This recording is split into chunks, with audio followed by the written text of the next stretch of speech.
Hello friends, good morning. সবাই কেমন আছো? আশা করি খুব খুব ভালো আছো। যাদের আমার ব্লগটা ভালো লেগে থাকবে তারা প্লিজ আমার চ্যানেলটা লাইক শেয়ার সাবস্ক্রাইব অবশ্যই করো। চলো আজকের ব্লগটা শুরু করা যাক। দেখতে পাচ্ছ সকালবেলা ঘুম থেকে উঠেই ঠাকুর প্রণাম করার পর দেখলাম যে অনেক জামা কাপড় জমে আছে, যেগুলো আমার পাট করা হয়নি কালকে রাত্রে। সেজন্য আমি কি করলাম, সমস্ত জামা কাপড় পাট করে গুছিয়ে জায়গায় রেখে দিলাম। জায়গায় রেখে দিয়ে তারপরে দেখলাম যে ছোটোখাটো ঝুল হয়েছে, সেই ঝুলগুলো ভালো করে ঝেড়ে ঘরটাকে ভালো করে ঝাঁটিয়ে নিলাম, ঝাঁটিয়ে পরিষ্কার করে দিলাম। কারণ সকালবেলা বাসি কাজ, বাইরের কাজ করার আগে ঘরটা করে নিলাম। কারণ দেখো, মিষ্টির বাবা যেদিন আমরা বাড়িতে গেছিলাম তার দুদিন পরেই ও বেরিয়ে গেছিলো, ও ছিল না, যার জন্য আমার অসুবিধা হচ্ছিলো। আর আমিও ভাবলাম যে যেখানে রেগুলার লাইফ করতেই হবে, তখন সেই জন্য মিস্ত্রি তো আসবেই, সে 9:30 10টার সময় আসে। সেই জন্য আমি তার আগে ভাবলাম যে আমি এইগুলো কাজগুলো কমপ্লিট করে রাখলি, কারণ এরপরে আমাকে মিস্ত্রি দেখতে হবে। তারপর মিষ্টির খাওয়া দাওয়া আছে, মিষ্টি উঠবে, মিষ্টির সমস্ত আমাদের রান্নাবান্না সমস্ত কিছু করতে হবে। তার আগে সেজন্য প্ল্যানিং করে কাজ করলে কী হয়, সমস্ত কিছুটাই হ্যান্ডেল করা সম্ভব হয়। আর মিস্ত্রিকে কী যে বলো, কী বলো তো, ফার্স্ট আওয়ারে যদি একটু দেখে নেওয়া যায় না, ফার্স্ট আওয়ারে ওর যা কাজ করার ওরা করে, কারণ সেকেন্ডে এই লাঞ্চের পর ওরা খুব একটা বেশি কাজ করতে চায় না। যার জন্য ফার্স্ট আওয়ারে গিয়ে আমি দাঁড়িয়ে থাকি যে কী কাজ করছে না করছে। একটু দাঁড়িয়ে থাকলে দেখলে কী বলো তো, খুব সুবিধে হয়, ওরা কাজ করে। আর যদি না, তুমি যতই মিস্ত্রি ভালো হোক না কেন, তোমার মিস্ত্রি কাজ করবে না। ওদেরকে নজর রাখতেই হবে, ওদের পেছনে লেগে থাকতেই হবে। যাই হোক, অনেক কথার মধ্যে চলে গেলাম। জামা কাপড় রাতে কালকে কেচেই রেখেছিলাম, কারণ কাজটা কিছুটা এগিয়ে থাকে আমার। মিষ্টি ঘুমিয়ে পড়ার পর রাতে আমি সমস্ত জামা কাপড় কেচে রাখি, কেচে মেলে দিই। জায়গাটা রয়েছে, দড়ি টাঙানো রয়েছে, মেলে দিই জামা কাপড়গুলো তুলে গুছিয়ে রাখলাম। ওই জামা কাপড়গুলো পরে মেলবো, যখন আমি দোতলায় যাব তখন আমি মেলে দিয়ে আসবো ছাদে গিয়ে। এখন যাব না, এখন আগে বাসি কাজগুলো কমপ্লিট করে নিই। ঘরের সমস্ত কাজ কমপ্লিট তো হয়েই গেছে।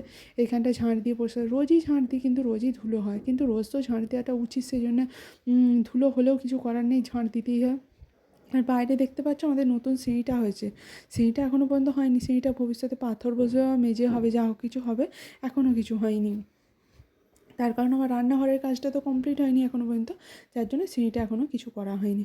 আর বাইরের উঠোনটা ঝাড় দিয়েছি। যতই বাড়িতে লোক থাকুক, জানো তো, শ্বশুর বাড়িতে যতই কাজ করো, তখনও তাও শাশুড়ি কী বলবে জানো তো, যে আমাদের বাড়িতে কাজটাই বা কী আছে। কিন্তু বাপের বাড়িতে তুমি কোনো কাজ করতে হয় না, একটু কাজ করলেই আমার বাবা বলে যে কাজ করতে হবে না, শরীর খারাপ লাগবে। এইটাই হচ্ছে শ্বশুরবাড়ি আর বাপের বাড়ির মধ্যে তফাৎ।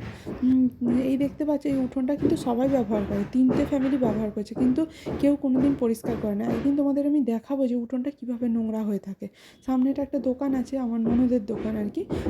সেই দোকানটার সামনে লোকজন আসবে, সেই নোংরা করে রেখে দিয়ে চলে যায়, কিন্তু কোনো দিন পরিষ্কার করার প্রয়োজন মনে করে না। বাদ দাও, যত কথা বলবে, বিতর্কিত কথা বললে, ঝগড়া অশান্তি, আর কিছু না। যাই হোক, আমাকে তো আমার কাজটা করতেই হবে। বাইরের কাজ কমপ্লিট হয়ে গেল, মন্দির ধুয়ে, গেট ধুয়ে, আমাদের সিঁড়িটা ধুয়ে পরিষ্কার করে দিলাম। এবার রান্নাঘরটা, আমার তো রান্নাঘর কমপ্লিট হয়নি, তোমরা সবাই জানো, দেখেছো। ওখানটা পরিষ্কার করলাম, রঙের মিস্ত্রির লোক চলে এলো। আজকে রঙ করাবার কথা ছিল, কারণ ঘরটা ঠিক না, খেলছে না, রঙটা করিয়ে নিলাম। রঙটা করার জন্য লোক পাঠিয়ে দিয়েছিল মিষ্টির বাবা। এবারে আমার রান্নাঘরটাই কী করলো, ওখান থেকে এখানে শিফট করে দিল।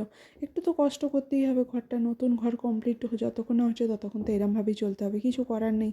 কাকে বলবো, কারোর কাছে কোনো অভিযোগ করে কোনো লাভ নেই। যাই হোক, এটা তো খুব পজিটিভিটি যে আমার ঘরটা আস্তে আস্তে কমপ্লিট হয়েছে, তাই না? চলো, এই মনোভাব নিয়েই চলতে থাকি। তারপর কী করলাম, এই দেখতে পাচ্ছ, আমার তো যেরমভাবে হোক চলে যায়, যেরমভাবে হোক চালিয়ে নিতে হয়, কিছু করার নেই। কে শুনবে, কে কার কথা শোনে বলো তো আজকাল। যাই হোক, সমস্ত কাজ হয়ে গেছে, ওরাও রং করে দিয়ে চলে গেছে। আর আমি না রেগে গিয়ে দেয়ালেতে চাটা ছুঁড়ে দিয়েছিলাম, জানো তো। এবার চাটা ছুঁড়ে দেওয়ার জন্য সাদা দেয়ালে দাগ হয়ে গেছিলো, তাই ঘরটাও একটু তাই ওদেরকে বললাম না, ওখানটা একটুখানি সাদা, ওখানটা একটু রংটা করে দিতে।